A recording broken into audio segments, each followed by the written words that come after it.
বাংলাদেশের উত্তরের হৃদয়ে অবস্থিত একটি সমৃদ্ধ জেলা দিনাজপুর। দিনাজপুরের ইতিহাস হাজার বছরের পুরনো। এখানে বসবাস করতেন প্রাচীন সভ্যতার মানুষ। মুঘল আমল থেকে শুরু করে জমিদারি প্রথা পর্যন্ত এই শহর ছিল শিল্প, সংস্কৃতি আর স্থাপত্যের কেন্দ্রবিন্দু।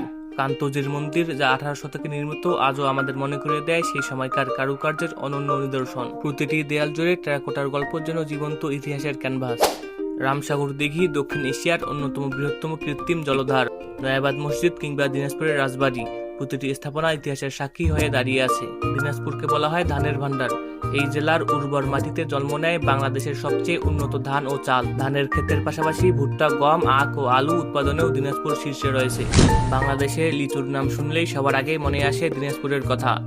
এ জেলার লিচু শুধু স্বাদে নয়, সুবাসে আর রসলতায় অনন্য। দিনাজপুরের প্রকৃতিও কম নয়। রামসাগর জাতীয় উদ্যান, শাপলাপুরের প্রাকৃতিক সৌন্দর্য কিংবা স্বপ্নপুরী, সবই দর্শনার্থীদের মনে দাগ কেটে যায়।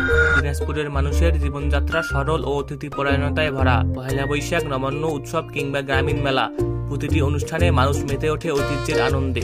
ইতিহাস, ঐতিহ্য, কৃষি, খাদ্য ও প্রাকৃতিক সৌন্দর্যের অপূর্ব সমন্বয়ে দিনাজপুর এক অমূল্য রত্ন। এই জেলা শুধু একটি ভূখণ্ড নয়, এটি আমাদের সংস্কৃতি, পরিচয় আর বাংলাদেশের বৈচিত্র্যময় সৌন্দর্যের প্রতিচ্ছবি।